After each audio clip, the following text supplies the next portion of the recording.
जय हिंद, नमस्कार मित्रांनो. मी विद्याधर रायकर नेचर रॅमलर्स तर्फे आपल्या सर्वांचं सहर्ष स्वागत. मित्रांनो, नुकताच काही दिवसांपूर्वी युनेस्कोनी आपल्या जागतिक वारसा स्थळांच्या यादीमध्ये आपल्या छत्रपती शिवाजी महाराजांच्या एकूण 12 शिवदुर्गांचा समावेश केलेला आहे. आणि या 12 शिवदुर्गांची आता आपण माहिती घेणार आहोत. असं मी मागच्याच वेळेला आपल्याला सांगितलं होतं. तर आपण सुरुवात जी करतोय ती रायगडापासून करतोय. रायगड माहीत नाही असा माणूस मराठी मुलखामध्ये शोधून सापडणं देखील अशक्य आहे. इतकं रायगडाचं आपल्या मराठी माणसाच्या जीवनात एक अनन्यसाधारण महत्व आहे. छत्रपती शिवाजी महाराजांचा राज्याभिषेक या रायगडावरतीच झाला आणि छत्रपती शिवाजी महाराजांचं महानिर्वाण देखील या रायगडावरतीच झालं. मग रायगडाचा नेमका इतिहास किती मागे जातो तर तो साधारणतः 12व्या शतकापर्यंत मागे जातो.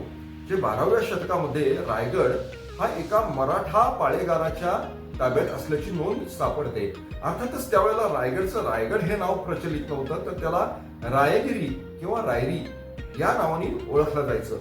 14व्या शतकामध्ये हाच रायगड विजयनगर साम्राज्याच्या स्वाधीन असल्याची नोंद आपल्याला सापडते.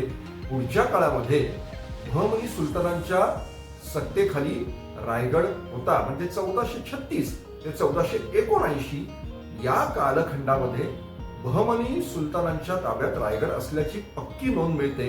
आणि त्याच्या पुढच्या काळामध्ये मात्र जेव्हा बहमनी सल्तनतीची शक्ल झाली आणि प्रत्येक सुभेदारांनी आपापलं स्वतःचं राज्य स्थापन केलं आणि स्वतःला सुलतान म्हणून घोषित केलं, त्यावेळेला रायगड निजामशाहीमध्ये सामील झाला. रायगडाची जी जुनी नावं होती ती काय काय होती तर त्यातलं एक नाव होतं तणस, दुसरं नाव होतं रासीवटा आणि तिसरं जे नाव आहे ते अतिशय सुंदर नाव आहे, ते नाव आहे नंदादीप. मग हे नंदादीप नाव कशावरून रायगडला पडलेलं असावं तर सध्याची जी रायगडाची दर्शनी बाजू आहे तिथून आपण रायगड पाहिला असता त्याचा आकार निरांजनाप्रमाणे दिसतो, एखाद्या नंदादीपाप्रमाणे दिसतो नवरात्रात लावल्या जाणाऱ्या, त्यामुळे त्याला हे नाव प्राप्त झालं असावं. तर रायगडाविषयी आपण अजूनही खूप माहिती घेणार आहोत. आपण आम्हाला फॉलो करा, सबस्क्राईब करा. धन्यवाद, नमस्कार.